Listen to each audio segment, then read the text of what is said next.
మీ పిల్లలు చదువుకున్నది ఎగ్జామ్ హాల్లో రాయాలన్నా కాంపిటేటివ్ ఎగ్జామ్ క్రాక్ చేయాలన్నా మెమరీ ముఖ్యం. మెమరీ అనేది గిఫ్ట్ కాదు, రైట్ టెక్నిక్ అండ్ ప్రాక్టీస్ తో ఎవరైనా సాధించవచ్చు.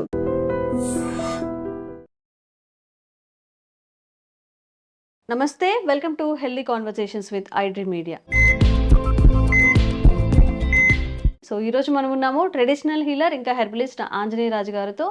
మరి మోకాళ్ళ నొప్పుల గురించి మనం మాట్లాడుకున్నట్లయితే పెద్దవాళ్ళని తీసి పక్కన పడేద్దామండి. వాళ్ళు ఫిట్గా ఉంటున్నారు, బాగుంటున్నారు, ఫుడ్ హ్యాబిట్స్ అన్నీ బాగానే ఉంటున్నాయి. 60లో ఇప్పుడు ఎవరైతే 60లో 70లో ఉన్నారో హ్యాపీగా వాళ్ళ పనులు వాళ్ళు చేసుకోగలుగుతున్నారు. వచ్చిన సమస్య అంతా 30 to 40 ఎవరైతే ఉన్నారో ఇంకా అర్లీగా కూడా మోకాళ్ళ నొప్పులు బారిన పడుతున్నారు, ఓపిక లేకుండా అయిపోతున్నారు. మరి ఈ విషయం గురించి మాట్లాడదాము. నమస్తే సార్. నమస్తే అమ్మా. సార్, చాలా మందికి ఇప్పుడు నార్మల్ మా ఆఫీస్లో కూడా వాళ్ళ ఏజ్ చాలా తక్కువ ఉంటుంది. బట్ వాళ్ళు చెప్పే సమస్యలు వింటుంటే మనకి సిల్లిగా అనిపిస్తుంది. అంటే మేబీ మోకాళ్ళ నొప్పులు అని కానీ, పెయిన్స్ అని కానీ, ఓపిక ఉండట్లేదు, చేత కావట్లేదు అని చెప్తూ ఉంటారు. సో మనం ఎనర్జెటిక్గా ఉండాలి అన్న, ఇప్పుడు 60లో ఉన్న వాళ్ళే హ్యాపీగా వాళ్ళ పనులు చేసుకున్నప్పుడు మనం ఎందుకు చేసుకోలేకపోతున్నాం, దాన్ని ఏదైనా సరి చేసుకోవచ్చు అని చెప్పి చాలా సెర్చ్ చేస్తూనే ఉంటారు. వాళ్ళందరికీ మీ ద్వారా ఈరోజు కనువిప్పు కలిగిద్దాము. తప్పనిసరిగానమ్మా సరి చేసుకోవచ్చమ్మా, తప్పనిసరిగా సరి చేసుకోవచ్చు. ఎందుకు అంటే సరి చేసుకోకపోవడానికి కారణం చేసుకోకపోవడానికి రీజన్ ఎక్కువ ఉంటుంది. ఎందుకు అంటే లైఫ్ స్టైల్ పూర్తిగా మారిపోయిందమ్మా. అవును, వాళ్ళు ఏం చేస్తున్నారంటే ఎక్కువ జంక్ ఫుడ్స్ తినడానికి కానీ, లేకపోతే బయట ఆహారం ఎక్కువగా తినడానికి అలవాటు పడిపోయారు. ఇంట్లో వండిన ఆహారం తినేది చాలా తక్కువ మంది అయిపోయారు. అలాగే ఇంట్లో వండిన ఆహారంలో కూడా మనకు కావాల్సిన మినరల్స్ కానీ, విటమిన్స్ కానీ ఉండట్లేదమ్మా. పంట పండించేటప్పుడు ఆ భూమిని విపరీతంగా మనకంటే ఒక 10 బస్తాలు పండాలి, ప్యాడీ ఉంది, దాని న్యాచురల్గా దాని కెపాసిటీ 10. మనం కృత్రిమమైన ఎరువులు వేసమ్మా దాన్ని 25-30 బస్తాలు పండిస్తాం, అంటే డబల్. అంటే సపోజ్ పూర్వం 20-25 బస్తాలు అయ్యేది అనుకోండి, దాన్ని ఇప్పుడు 50-60 బస్తాలు పండిస్తున్నాం. ఇంకా పండించాలని చూస్తున్నాం. అప్పుడు ఏమైందమ్మా, భూమిలో ఉన్న స్ట్రెంగ్త్ అంతా 10 ఏళ్ళకి పనిచేసి స్ట్రెంగ్త్ని మనం 1 సంవత్సరంలో బయటికి తీసేసుకుంటున్నాం. ఎప్పుడైతే అప్పర్ లేయర్ అనేది పాడైపోయిందో ఇంక దాంట్లో ఏమీ లేదు కదమ్మా. మనం ఆ కూరగాయలు తింటున్నాం, ఆ ఆహారాన్ని మనం తీసుకుంటున్నాం. ఏమీ లేని ఆహారం అక్కడ సాలిడ్ ఫుడ్స్ అవనండి, కూరలు అవనివ్వండి, రైస్ అవనండి, గోధుమ, ఇంకోటి ఏదో ఒకటి. నెక్స్ట్ వాటర్ అంటే తక్కువ తీసుకోవడం వల్ల వాటర్ కాదు, వాటర్ ఏ వాటర్ తాగుతున్నారు మీ ఇంట్లో, ఎలా తాగుతున్నారమ్మా వాటర్ అంటారా? Mineral water. ఏ విధంగా? డబ్బాలో వస్తే తాగుతాం అంతే. అదే మినరల్ వాటర్ కన్నా ప్రమాదమైంది ఇంకోటి లేదు. ఆ ప్లాస్టిక్ అనేది అందులో మిక్స్ అయిపోతుందని చెప్తున్నారు కదమ్మా. ఇప్పుడు ఈ 30-40 ఇయర్స్ ఉన్న వాళ్ళు చూస్తే బాడీలో, ఎవరి బాడీలో ఏది డీప్గా వెళ్ళి కనుక రీసెర్చ్ చేస్తే అందరి బాడీలోని ప్లాస్టిక్ పాటలు ఉన్నాయి, మైక్రోప్లాస్టిక్స్ ఉన్నాయి, అందరి బాడీలోనే ఉన్నాయి. దాన్ని బట్టి మీరు ఆలోచించుకోండి, మినరల్ వాటర్ తాగుతున్నాను అంటున్నారు మీరు. Otherwise zero filter water. Zero అంటే జీరో ఏంటమ్మా? జీరో అంటే ఏంటి? ఏం లేదు, ఇంకా అందులో ఏమి లేదు కదా, అంటే అంతే కదా, నో మినరల్. మీ బాడీకి కావాల్సిన ఆహారం 2 రకాలుగా ఉంటుందమ్మా, మినరల్ కానీ ప్రోటీన్ కానీ. మినరల్ ఓన్లీ వాటర్లో ఉండేది ఎక్కువ మినరల్. ఫుడ్లో ప్రోటీన్, మినరల్, విటమిన్లు అన్నీ ఉంటాయి. అక్కడ లేదు, ఇక్కడ లేదు. మరి మీకు మోకాళ్ళ నొప్పులు ఎందుకు రావమ్మా? ఓకే. ఈ జీరో అనేది ఎంత ప్రమాదం అంటేనమ్మా, ఇప్పుడు అలాంటి కంపెనీ వాళ్ళు కోపం రావచ్చు, జీరో అని వాళ్ళే పెట్టారు కదా పేరు. జీరో అంటే జీరో, నథింగ్ ఈజ్. అందులో ఏం లేదు, ఇంకా అందులో గుడ్ బ్యాక్టీరియా లేదు, బ్యాడ్ బ్యాక్టీరియా లేదు, మినరల్ లేదు, కాల్షియం లేదు, సాల్ట్ లేవు, ఏమీ లేవు. అటు క్లోరైడ్స్, సల్ఫేట్స్ ప్రమాదకరమైనవి లేవు, ఇటు సాల్ట్లు, మినరల్స్ ఇవి లేవు. ఏమీ లేనప్పుడు ఇంకా తాగడం ఎందుకమ్మా? వాటర్ అనేది అత్యధికంగా మన శరీరంలో పనిచేసి అద్భుతమైన ఆహారం వాటర్. దాన్ని వాటర్ అని కన్నా ఆహారం కూడా, అది అరగడానికి కూడా కొంత టైం పడుతుంది. దాంట్లో ఉన్న మినరల్స్ ఇవన్నీ కూడా బాడీ తీసుకోవడానికి టైం పడుతుంది. మన పూర్వీకులు మట్టి కుండలోనే ఎందుకు వండారమ్మా? మట్టి కుండ అంటే సాయిల్ నుంచి వచ్చేది. సాయిల్లో అన్ని రకాల మినరల్స్ ఉంటాయి, సాల్ట్లు ఉంటాయి, ఎన్నో రకాలు ఉంటాయి. ప్లస్ దాన్ని సీజనింగ్ చేసి కాల్చడం వల్ల ఇంకా దాని శక్తి పెరుగుతుంది. కాల్చడం వల్ల ఏమవుతుందంటే అందులో మినరల్స్ అన్నీ కూడా శుద్ధి అయ్యి రెడీగా ఉంటాయి మనకు ఉపయోగపడటానికి. ఆ కుండలో నీళ్లు పోసుకోవడం, కుండలో వంట చేయడం అనేది ఎందుకు చేయాలి అంటే కారణం ఇది. మనకు ఆ బాడీకి కావాల్సిన మినరల్స్ అన్నీ అందుతాయి. అందుతాయి. అందటం వల్ల ఏంటంటే మీకు తెలియకుండానే మీ ఆరోగ్యం బాగుంది. అలాగే ఒక సర్టెన్ హీట్లో ఉంటుందమ్మా అది. మీరు ఒకసారి వేడైంది అనుకోండి కుండ, అది చల్లారవడానికి చాలా టైం పడుతుంది. అదే ఒక అల్యూమినియం పాత్రను తీసుకోండి, సడన్గా వేడైపోతుంది, సడన్గా చల్లారిపోతుంది. అవును. ఆ న్యాచురల్గా వేడై న్యాచురల్గా తగ్గడం అనే సిస్టమ్ అనేది అక్కడ లేదు, కృత్రిమంగా జరుగుతుంది. అందుకేంటంటే ఆయుర్వేదంలో భస్మాలు కూడా దేనితోటి చేయాలి, ఒక మూలికని వంటగా వండి దాన్ని మందుగా తయారు చేయాలంటే ఏ కట్టె వాడాలి, ఏ పుల్లని వాడాలి. ఓహో, అలా కూడా ఉంటుంది. ఒక కట్టెకి ఎంత హీట్ ఉంది, చింతపుల్లకి హైయెస్ట్ ఉంది, మర్రి పుల్లకి ఎంత ఉంది, రేగు పుల్లకి ఎంత ఉంది, అలాగే మామిడి పుల్లకి ఎంత ఉంది, మోదుగు పుల్లకి ఎంత ఉంది. ఇలాగ ఆ హీట్ని బట్టి వాళ్ళు ఆ మందు చేసేటప్పుడు కూడా ఫలానా పుల్లతోటి వాడి ఇన్ని గంటలు వండండి. ఎంత అద్భుతమైన సైన్స్ చూడండి. అవి ఏం మనం పట్టించుకోవట్లే. ఈ ఏమీ లేని ఆహారం తింటున్నాం. ఇక్కడ ఏమీ లేని ఆహారం తిన్నప్పుడు ఆటోమేటిక్గా బోన్స్ వీక్ అయిపోతాయి. అందుకనే రొమటాయిడ్ ఆర్థరైటిస్ అంటే కీళ్ళవాతం, లేకపోతే ఆస్టియోపోరోసిస్ ఎముకలు మెత్తబడిపోవడం, లేకపోతే మోకాళ్ళలో గుజ్జరిగిపోవడం, మోకాళ్ళ చెప్పులు వీక్ అయిపోవడం, ఎముకలు వీక్ అయిపోవడం అయిపోతాయమ్మా, ఆటోమేటిక్గా అయిపోతాయి. అదేవిధంగా మనం అవి మళ్ళీ వెనక్కి రావాలి అంటే నువ్వులు బెల్లం తినండి, నువ్వులు బెల్లం ఇంకోటి తినండి, ఇవన్నీ చెప్తున్నామ్మా. కానీ అది ఎంతవరకు జరుగుతుందనేది చెప్పలేము. అదే నువ్వులు మీరు సహజంగా పండించి ఎరువులు పురుగు మందులు లేకుండా ఒక వర్జిన్ ల్యాండ్లోని ఒక ఆటవికులు పండించేది తెచ్చుకోండి. ఇప్పుడు ఇది తింటే ఈ పని అవుతుంది అనేది 100% మీకు వర్క్ అవుతుంది. ఓకే.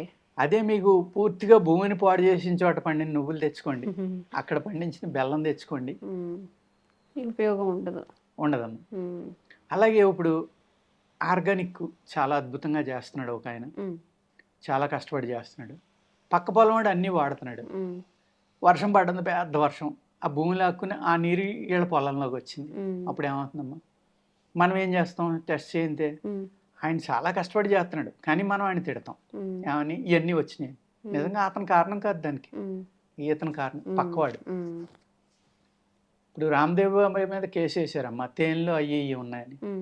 ఆ తేనె ఎక్కడి నుంచి పట్టుకొచ్చినాయి, తేనెటీగలు రామ్దేవ్ బాబాయ్ అన్న పుట్టించాడు, ఏమన్నా పెట్టి ఆ తేనె పట్టుకొస్తున్నాయి అంటే అవి కాదు. అవి కొన్ని కిలోమీటర్లు వెళ్ళి ఎన్నో రకాల తేనెల్ని పట్టుకొచ్చి ఇక్కడ పెడుతున్నాయి. అక్కడ పురుగు మందు ఉండొచ్చు, కెమికల్ ఉండొచ్చు, ఇంకోటి ఉండొచ్చు, ఇంకోటి ఉండొచ్చు. అవన్నీ ఇందులోకి వచ్చి నేను ఈయన కేసెత్తి ఈయన బాధ్యత దానికి. కొన్ని ఎంత విచిత్రంగా ఉంటాయంటేనమ్మా, ఆయన ఏదో పర్ఫెక్ట్గా చేయాలని అనుకుంటున్నాడు. అలాగే ఒక నాటావుని కానీ ఒక రైతు జాగ్రత్తగా తన చేతిలోనే పండించి పురుగు మందులు ఎరువులు లేకుండా దాని పాలు పితికి అన్నీ చేసి మంచి పాలు మంచి తాగాలనుకుంటాడు, మంచి వెన్న తినాలనుకుంటాడు. అది కూడా టెస్ట్ చేస్తే దొరికితే దొరకచ్చు. ఎందుకంటే పక్క చేలోంచి అడుగు నుంచి వస్తుంది ఆ వాటర్, దానికి అతను బాధ్యత కాదు కదా. ఇటువంటి అనేక రీజన్స్ ఉంటాయి. అలా కాకుండా మనం ఆరోగ్యంగా ఉండాలంటే పెరటి తోట అంటే ఇంట్లోనే పండించుకోవడం. ఇప్పుడు ఈ అపార్ట్మెంట్ కల్చర్లోని సిటీలు పెరిగిపోయాక అది కూడా పాసిబిలిటీ లేదు. ప్లస్ దాంట్లో ఏం చేస్తున్నారు, ఈ ప్లాస్టిక్ ఏయో పట్టుకొచ్చి ట్రేలు, వాటిలో ఏదో రంపం పుట్టని అయ్యని మట్టి లేని కల్చర్ అనేది వచ్చింది. పీట్ అంటారు కదా sir, coconut pit, coco pit అని, లేకపోతే ఇంకోటని. ఇప్పుడు వితౌట్ సాయిల్ మేము క్రాప్ చేస్తున్నాం అని గొప్పగా చెప్పుకుంటున్నారు. అందులో ఏముండదమ్మా, ఏముండదు. మరి అది గొప్ప లేకపోతే వాళ్ళ వెనకాల పిచ్చోళ్ళు లేకపోతే ఆహారం తిని మనం ఏం పాడు చేసుకుంటున్నాం ఏంటనేది కూడా ప్రజలు ఆలోచించుకోవాలి. భగవంతుడు ఇచ్చిన భూమి ఉంది, భగవంతుడు ఇచ్చిన గాలి ఉంది, భగవంతుడు ఇచ్చిన నీరు ఉంది. ఈ మూడాటిని కూడా కృత్రిమంగా మేము చేసేసి మేము పండించేస్తున్నాం. అసలు మట్టి అక్కర్లేదు పండించడానికి అని చెప్పి పెద్ద పెద్ద షెడ్లు వేసి వాటి మీద స్టెప్ బై స్టెప్ పెట్టి ఒక ఎకరంలో చేసేది ఒక 100 గజాలు 200 గజాల్లో క్రాప్ పండించేస్తున్నారు. మరి భూమిలో పండింది భూమే కదమ్మా, అది లేనిది మన అందులో ఏమి ఉండదేమో, ఊరికే ఒక ఆకారం ఉన్న ఒక పండో లేకపోతే కూరగాయ అంతే కడుపు నింపుకోవడానికి పదార్థం అంతే. మనకు కావాల్సిన ఏవి కూడా అందులో ఉండవు. ఇప్పుడు మీరు స్విమ్మింగ్ పూల్ ఉందమ్మా, స్విమ్మింగ్ పూల్లో స్నానం చేయండి రోజు, మీ బాడీ నలబడిపోతుంది, లేకపోతే రకరకాల స్కిన్ ప్రాబ్లమ్స్ వస్తాయి. ఎందుకంటే బ్లీచింగ్ కలపకపోతే అది కల్మషం అయిపోతుంది. అందరూ జబ్బులు ఒకరికొకరికి అంటుకోవడానికి ఆస్కారం ఉంది. అందుకే ఆ బ్యాక్టీరియాని చంపడానికి బ్లీచింగ్ వేస్తారు. ఆ బ్లీచింగ్ అనేది ఎంత ప్రమాదం అంటే అంత ఇంత కాదు. చిన్నపిల్లలు లంగ్స్లోకి వెళ్ళొచ్చు, తాగినప్పుడు నోట్లోకి వెళ్తాయి, బాడీ స్కిన్ ద్వారా అది లోపలికి వెళ్ళిపోతుంది.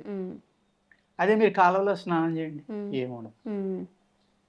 అంటే ఆ స్విమ్మింగ్ పూల్ ఇది న్యాచురల్గా పాలి కాలువ, ఒక నది, అందులో న్యాచురాలిటీ ఉంది, ఇందులో న్యాచురాలిటీ లేదు.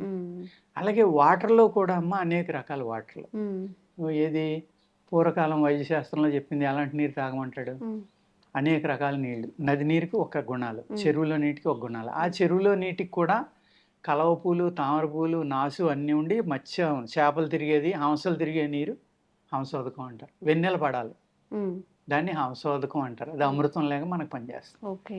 అటువంటి నీళ్లు కనుక మీరు తాగగలిగారు అనుకోండి, అలా ప్రకృతి సిద్ధంగా వచ్చిన నీళ్లు ఈ నొప్పులు అయ్యి రావా.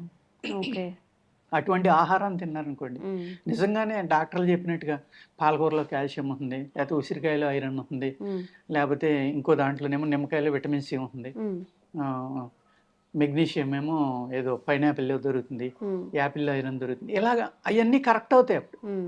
ఎప్పుడు ప్రకృతి సిద్ధంగా పండించినప్పుడు, ఎటువంటి కెమికల్ పురుగు మందు వాడకుండా.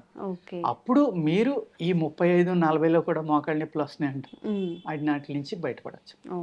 ఇప్పుడు ఏం చేయాలి, తప్పనిసరి పరిస్థితుల్లో విటమిన్ డి లేకపోతే B12 ఈ టెస్టులన్నీ చేయించుకుని ఏ డెఫిషియన్సీ అయితే మీకు ఉందో, మెగ్నీషియము, కాల్షియము అన్నీ వచ్చేసినాయి కదమ్మా, సప్లిమెంట్స్ అంటున్నారు, లేకపోతే న్యాచురల్ మినరల్స్ అంటున్నారు, డైటీషియన్ వచ్చారు, న్యూట్రిషన్ వచ్చారు, వీళ్ళు ఎవరో పూర్వం లేరు కదా. ఎందుకు వచ్చారు వీళ్ళు? కొంచెం తినండి, ఇవి ఇంటేక్ చేసుకోండి, మీకు డెఫిషియన్సీ ఉంది అని చెప్పి డైటీషియన్ కూడా తెలియదమ్మా, అసలు ఏమీ తెలియదు. వాళ్ళు జీరో అంటాను నేను. కోపం రావచ్చు నా వీడియో చూసిన వాళ్ళకి. ఎందుకు అంటున్నానంటే వాళ్ళ సబ్జెక్ట్ కరెక్టే, సబ్జెక్ట్లో తప్పేం లేదు. ఈ ఆహారం ఎలా పండిస్తున్నారు, ఎలా వస్తుందో వాళ్ళకి తెలియదు కదా. తెలియనప్పుడు నువ్వులు ఎంత తినండి, బెల్లం ఎంత తినండి, వంకాయ ఎంత తినండి, బీరకాయ ఎంత తినండి, అందులో ఇది ఉందంటే లేదు. అక్కడ ఉంటే కదా వాళ్ళు చెప్పింది పెర్ఫెక్షన్ అవటానికి. ఓన్లీ పొట్ట నింపుకోవడానికే వాళ్ళు చెప్పింది ఫాలో అవ్వాలి. అది చివరిగా అదే నొప్పుల నుంచి బయటపడాలి అంటే మన లైఫ్ స్టైల్ ఎలాంటి చేంజెస్ చేసుకోవాలి? మీరు చెప్పారు వాటర్ అనేది మినరల్ వాటర్ తీసుకోకూడదు అని చెప్పి, మరి మినరల్ వాటర్ కి ప్రత్యామ్నాయంగా ఏం తాగొచ్చు? దొరకట్లేదు కదా, సిటీలో ఉన్నాం మనం, కొన్ని కోట్ల మంది అయిపోతున్నారు సిటీల్లో. బోర్ వాటర్ వస్తుంది, అది కల్మషం ఉండొచ్చు, లేకపోతే పైప్ లైన్ ద్వారా గవర్నమెంట్ సప్లై చేస్తుంది, వాళ్ళు బ్లీచింగ్ కలపకపోతే మళ్ళీ అక్కడ ఫంగల్స్, బ్యాక్టీరియా ఇవన్నీ పెరిగిపోతాయి. గతి లేని స్థితిలో మనం ఉన్నామమ్మా, దాని నుంచి బయటపడటం అనేది సాధ్యం కాదు. ఇప్పుడు ఏదైనా ఎక్కడైనా పొలాలుండి ఇంకోటి ఉండి పల్లెటూరులో ఉన్న వాళ్ళకి అవకాశం ఉంటుంది, కానీ వాళ్ళు కూడా బద్ధకం నీళ్లు తెచ్చుకోవాలంటే. వాడి వెళ్తా వాళ్ళే కొనుక్కుని తాగుతున్నారు. అలాగే అన్ని చోట్ల ఆర్ఓ ప్లాంట్లు వచ్చేసినాయి. ఎందుకు అంటే ఈ భూమిలో ఉన్న నీరుని పూర్తిగా కల్మషం అయిపోయింది అనేది తెలుసు కాబట్టి ఆర్ఓ ప్లాంట్ల ద్వారా శుద్ధి చేసిన నీళ్ళని ఇస్తున్నారు. అదే నీటిని మీరు ప్లాస్టిక్ డ్రమ్ములు కాకుండా ఒక కాపర్ దాంట్లోనో, కుండలోనో ఇలాంటి వాటిలో తెచ్చుకుని వాడుకోండి, బ్రహ్మాండంగా పనిచేస్తుంది. కొంచెం ఏదైనా ఒక బిందెకి వాటర్ పట్టేసుకొని కొంచెం నీళ్ళు వాటర్ వేడి చేసేసుకొని అవన్నీ తాగొచ్చా సార్? అట్లా బోర్ వాటర్ వేడి చేసుకున్నామా, మీరు కుండలో పోసుకుని ఒక 10 లీటర్లకి ఒక 2 to 3 grams బేకింగ్ సోడా, ఒక 2 to 3 grams రాక్ సాల్ట్ కలుపుకోండి. అది మీరు మిక్స్ చేసుకుని ఒక డబ్బాలో ఉంచుకుని 10 లీటర్లకి ఒక 5 గ్రాముల నుంచి 10 గ్రాముల దాకా మీ టేస్ట్ నిర్ణయించుకుని వేసుకోండి. అది ఆల్కలిన్ వాటర్ అయిపోతుంది. మీకు ఆల్మోస్ట్ చాలా మినరల్స్ అక్కడ దొరుకుతాయి మీకు. ఈ బ్యాక్టీరియా, ఫంగస్ ఇలాంటివి కూడా బేకింగ్ సోడా చంపేస్తుంది. అద్భుతంగా పనిచేస్తుంది. మీ బాడీలో ఎస్టిక్ నేచర్ తగ్గింది. ఎప్పుడైతే ఎస్టిక్ నేచర్ తగ్గిందో మీకు ఎముకలు గట్టిపడతాయి, ఎముకలకు కావాల్సినవి అన్నీ అందుతాయి, అప్పుడు కీళ్ళ నొప్పులు ఆటోమేటిక్గా తగ్గుతాయి. సో చాలా మందికి ఇప్పుడు ఎంగేజ్లో మోకాళ్ళ నొప్పులతో పాటుగా కీళ్ళ నొప్పులు, పెయిన్స్ ఇవన్నీ ఉన్నా కూడా కొంచెం మన హెల్త్ మీద మన జాగ్రత్త తీసుకొని కాస్త టైం వెచ్చించందే మనకి హెల్త్ అనేది సెట్ అవ్వదు. ఈ జాగ్రత్తలన్నీ పాటిస్తూ చక్కగా సార్ చెప్పినట్టుగా న్యాచురల్గా పండించినవి తినడానికే ఎక్కువ ట్రై చేస్తూ ఉండండి. ₹1 ఎక్కువైనా కానీ అవే కొనుక్కొని తినడానికి ట్రై చేయండి. Thank you so much sir. నమస్కారం.